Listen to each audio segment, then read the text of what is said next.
Hello everybody, hope you all are doing good out there. In this video we've got a new Leatherman to look at. Now I've tried some different Leathermans. The first Leatherman I got was this Wave. I got that one used and fixed it up. Got it at a pawn shop. Same thing with this Surge. Got it used and fixed it up. Now I've got a regular Leatherman, PST. Again, got that one used, fixed it up. All of these needed quite a bit of cleanup, sharpening, and just small repairs. And I've got a Leatherman Super Tool. A long time ago, I had gotten this Leatherman Micra, and this was the first Leatherman I ever had. And this is the one that has the little scissors in it. Now, nevertheless, out of all these Leathermans, the only new one that I've ever bought was this Leatherman Bond right here. And I did a video on that, and I've talked a lot about the Bond in these videos. I've found that out of all of these different tools, the Bond is the one that I carry the most and the one that I get the most use out of. Now, for any of y'all who keep up with Leathermans, you know that the Bond has a big brother, and that's called the Rebar. It's got some more tools in it than the Bond, and it has some different features in it than the Bond. A few pluses and a few takeaways. Now, I've been looking for a used rebar for a while. I'm trying to find one. Needed a little bit of repair that I could get for cheaper and fix it up. And then I saw that they had them on sale, and I put out a post showing that they had the rebars on sale for a while. It's rare to see the rebar go on sale, and I've never seen it go on sale before. But either way, it went on sale, and it was for a good deal. It was almost for the price you can pick them up used when they're roughed up. So I went ahead and picked one up. So in this video, we're going to be taking a look at the Leatherman Rebar and unboxing it. And as I said, up to this point, the Leatherman Bond is my favorite Leatherman. I really have nothing bad to say about the Bond. The only thing that I think is not 100% perfect is that when you have one of these tools open, like your Phillips screwdriver, for instance, you can get a little bit of wiggle out of these two sides, which isn't a big deal. And one of my subscribers had commented that if you pulled up your can opener just a little bit like that and then close it, that will lock it in. And he's absolutely right on that. Then you get no wiggle at all. And that's true for the flat blade and the Phillips. So there's an easy fix to that. But honestly, I really have nothing bad to say about the Bond. All of y'all who watch these videos know I love it and that I've carried it almost every single day since I've had it. And it's my favorite Leatherman. And so it's going to be interesting to see what this Rebar is like after having the Bond and being so used to the Bond. Because I think when the Bond come out, most people went from the Rebar to the Bond. I mean, they already had the Rebar, and then they picked up the Bond when it first came out, and they noticed a few things about it they didn't like, and a few of the things were modified and improved on the Bond after it come out. They put a different style knife blade on it, and they adjusted the way that the tension is on the blade so that the blade would stay in the handle instead of opening up. Another thing they changed slightly on the Bond was the shape of the file. The file's shaped a little different on the newer Bonds than the older ones. But nevertheless, most people were used to the Rebar when they picked up the Bond. Now I'm going at it the other way. I got used to the Bond. Now I'm going to go and try the Rebar. So let's get this open and let's take a look at it. This is kind of an unboxing. This is not an official review, so it's going to be a little bit rambly, I'm afraid. In the official review, I won't ramble so much as I am in this video here. So if rambling kind of bothers you, you may want to wait for the regular video. But it's going to be really interesting to simply see how different this is from the Bond, where I'm so used to the Bond. Got your little booklet here on the top.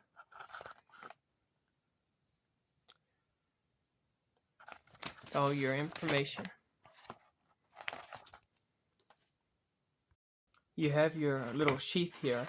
I'll have to compare that when I do the actual review to see if it's identical to the sheath that come with the Bond. I will assume it is, but I don't know that it is. If y'all know, comment down below. But here's the tool itself. So the first thing I'll note is it is considerably heavier than the Bond.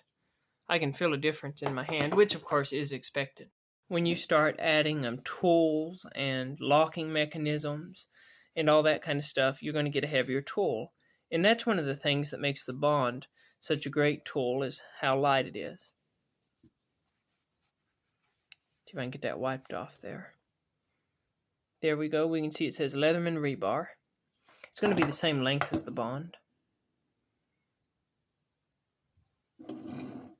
There we go. First thing I'm going to note is you can see it's got the measurer on the side instead of the back.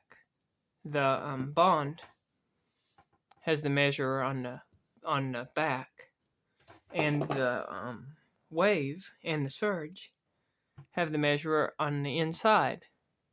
So that's kind of interesting. So let's open this up. Now the Rebar has the replaceable plier heads, or the replaceable, wire cutters there. Where the Bond doesn't, it has the older style, like Leatherman used to do.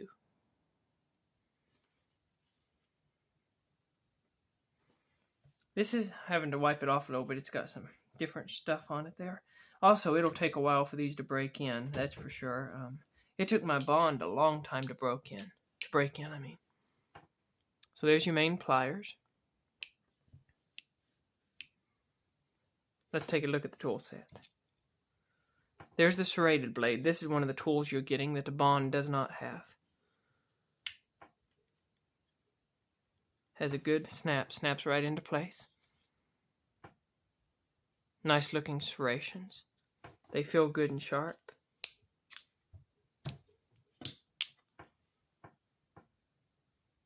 Sheep's foot blade is what that is. I like that because that way you're getting a good variation between the two blades that are going to be on this tool.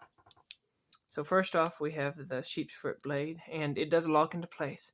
So you're going to have to push that little lever right there to release it. Got your bottle and can opener. Looks just like what I'm used to. You got that great Phillips driver that we all love so much. That's a great Phillips. I've used it all the time. I really enjoy it. The main difference is going to be that this one right here has a locking mechanism on it, where the Bond is a simple slip joint. The next tool in here is going to be the other one that the Bond doesn't have, and that is the wood saw. Get this open here, and again it's locking into place. That basically looks just like the file. It's just same overall shape and nail nick and everything. Looks very similar. But it is the wood saw. Comment down below, how often do you all use a wood saw? Is that something that you like to have on you all the time because you use it often? I don't use a wood saw that often, although I have run into a few instances where I would have liked to have had it. Now to move to the other side here, we've got our main blade. Now this blade is shaped different than it is on the Bond. Now as of right now, I prefer the shape of the blade on the Bond over the shape of this blade on the Rebar, because I believe you're going to get a little more cutting edge, but let's pull it out and see for sure. I believe you're going to get a little more cutting edge. If we just put the cutting edges together, you get a little longer cutting edge with the Bond because of the shape of the blade. Now when the Bond first came out, it had the same shape of blade that the Rebar has, but I believe it was where people were having trouble with the tip popping up out of the handle. I think they just repurposed the blade shape so that the tip was further down. That way, even if it did pop up, it wouldn't cause a problem. But they also remedied the problem down here on the back spring, so I don't know. But either way, I do like the way that the blade looks on the Bond a lot. And I'll see as I use this Rebar what I think of this blade. Feels good and sharp. So that's good. Let's see here. Let's take a look at our other tools. These are all the same as the ones you're going to find on the Bond. Big flat blade, your medium flat blade, and your awl. Now, I've never really had a problem with the Bond being a slip joint. The only tool that I have thought a few times that I might prefer it to have a locking mechanism is the awl right here, because sometimes you got to apply quite a bit of pressure if you're drilling holes in something or another with it. So I do like that that has a locking mechanism on it.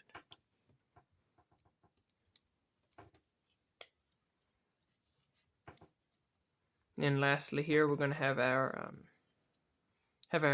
file. Now I am very curious to see if this is the same file that is on Bond. These are always stiff when you first get them. It takes a while for these to break in. But I know they changed the file on the Bond when they redid it. And when they redid the blade and the way the back spring applies tension to the main blade, I know they changed the shape of this file on the Bond. They gave it more of a curve up here or something. So I'm curious to see if these are the same file or not. Now I've used this file a lot in the Bond.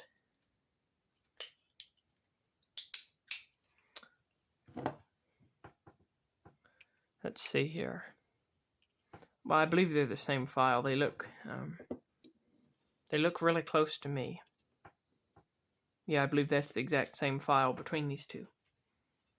So those of you who have an older rebar, is this exactly what your file looks like? Like on the curvature here at the top and this angle coming down? Because I've seen some older Bonds that didn't have that shape of a file. So I wonder if the older rebars did. Then the last tool we need to notice in here is going to be this little lanyard loop. Again, the Bond also has that little tool, which might come in handy if you use a lanyard a lot. And it doesn't interact with the back lock. So that's an overall look and unboxing of the Leatherman Rebar. I'm going to carry this and use it and try it out. And I'm going to see what I think about it. Again, I'm so used to the Leatherman Bond that it's going to be interesting comparing these two. Because although they're similar in a lot of ways, they're a lot different in other ways. And we're going to see about the weight, see if the weight really makes a big difference or not. I like the lightweight of the Bond because I can just put it in my back pocket and take off and do whatever I need to do. But if you can get more tools and it's just as easy to carry, why that might be a plus also. So the big pluses of the rebar over the Bond are the replaceable wire cutters, the back lock system here to lock the tools open, and the addition of a serrated knife blade and a wood saw. As far as I'm aware, those are the 4 pluses of the rebar over the Bond. Is it worth the extra money or not? I don't know. I'll have to use it for a while and come back and do a video and let y'all know once I have some experience with it. Till next time, y'all have a good day. Comment down below what you think and keep your knives sharp.